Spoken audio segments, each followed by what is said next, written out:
Welcome to RPOs in the Spartan Spread System. Today we're going to be talking about Chapter 1, Defining the RPO. In this chapter you're going to find some video clips of the things that we do that help define the RPO and why we run them. So we'll be discussing what we look for, how we attack, and some of the different ways that we do this. Now, the evolution of RPOs has really taken off probably the last 4 years.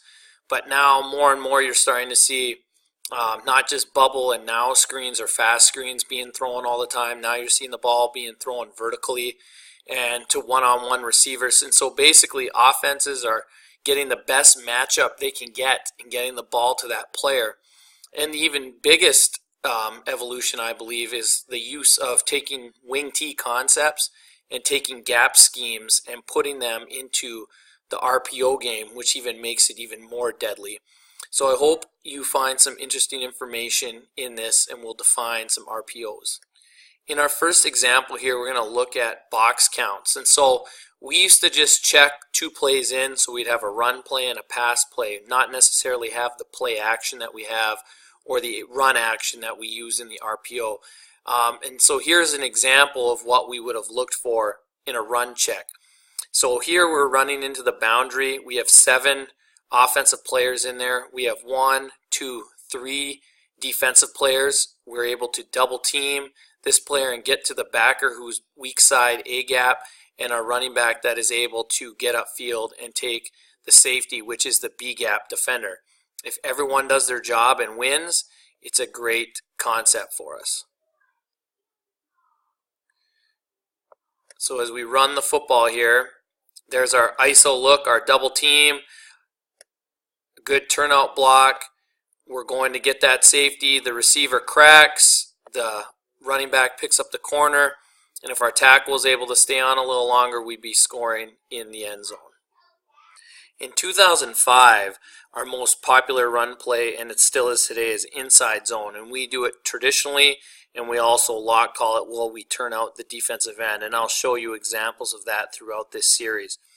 As we evolved in this, our quarterback had to be a much more dynamic threat, but when we were really good at blocking it up front, it was a very dangerous play. So let's take a look at some inside zone.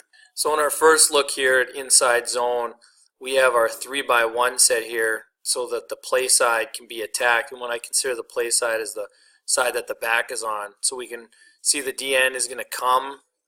He's going to come upfield wide and allow our running back to cut underneath that for a big run opportunity. So there's the cutback, and he's able to get out the gate. So again, we're using formations to get the box number to the size that we wanted to allow a big run.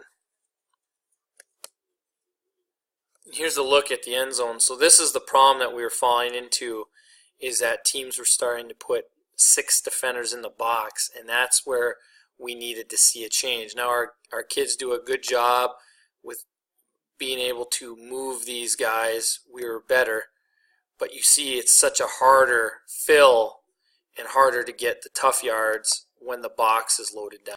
As offenses were evolving, then defenses started evolving and becoming much better at defending the inside zone, which we had to come up with some new ideas. So we did come up with a way to change this up because we wanted to be able to counter-react to the backer wrap. So teams were sending their DN hard down the line and then wrapping that outside backer around to defend our quarterback, which made it harder for us to get explosive play. This brought us to being able to play this power midline where we're changing who we would read.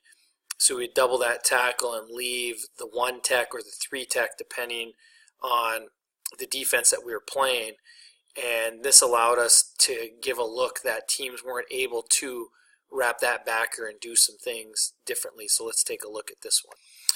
By making this power midline, this allowed us to have another opportunity to get our quarterbacks, especially our dynamic athletes, the football. So as you're watching this play unfold here, you're going to see we leave the 1 tech here.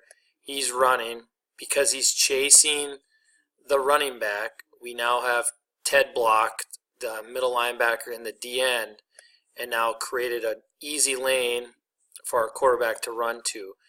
and this lane leaves him just one man left to beat. And again, that's why we like quarterback runs, because it makes the defense have to defend all 11 players.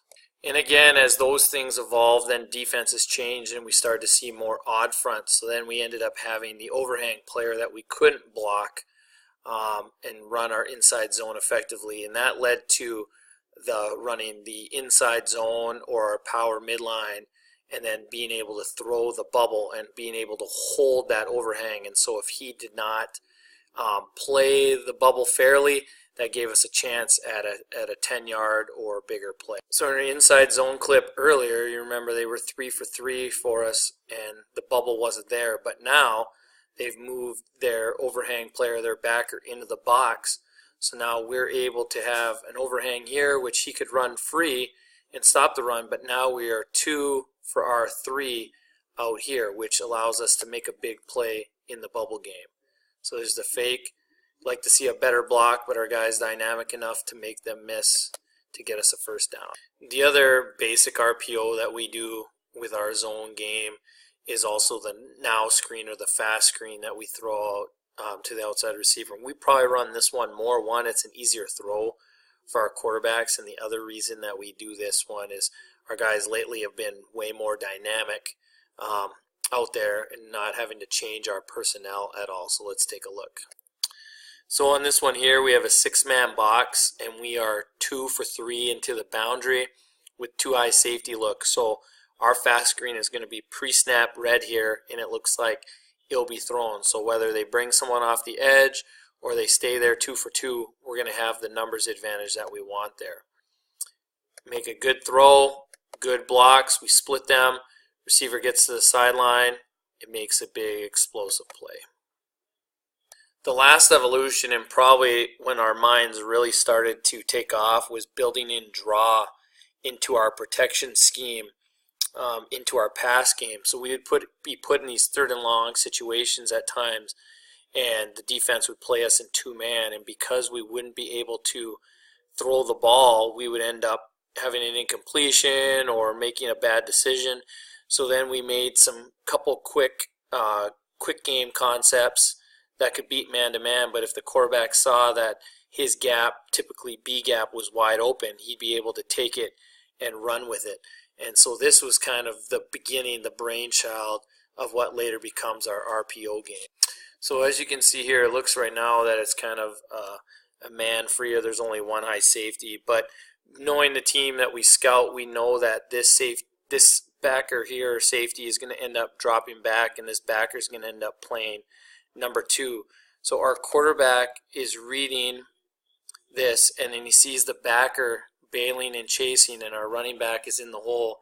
So now our quarterback can run and take off on that built-in draw and create a big play and get us a first down and keep the chains. Here's another look at that with the running back being a little more aggressive on it. So you can see the backer is dropping back, and now B gap escape for the quarterback. He's able to take off and get the first down. So here's the end zone look. You have your big on big in your slide. Running back steps up, makes a good block on the linebacker for a first down. By building off that built-in draw, this brought us to where we are now, the evolution of it. And this is our Baylor RPO, the first one that we created in 2012, where we actually would pull the guard, influencing the linebackers, getting them to fill hard, and then being able to throw the pop pass to the tight end or to the fullback, whichever guy we had uncovered based on the backer that was the force player to the edge. Like everything we'll talk about when we run these RPOs, you'll see that it's all about pre-snap identification by your quarterback.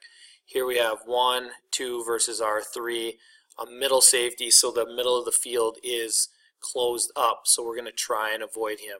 So you're going to see from the quarterback, he's going to have the power fake, pull, and throw, because that outside backer, the force player, ends up coming in blitzing, and then we have a play now where we can get our guys in the green grass for a big play. This ends chapter 1, Defining the RPO.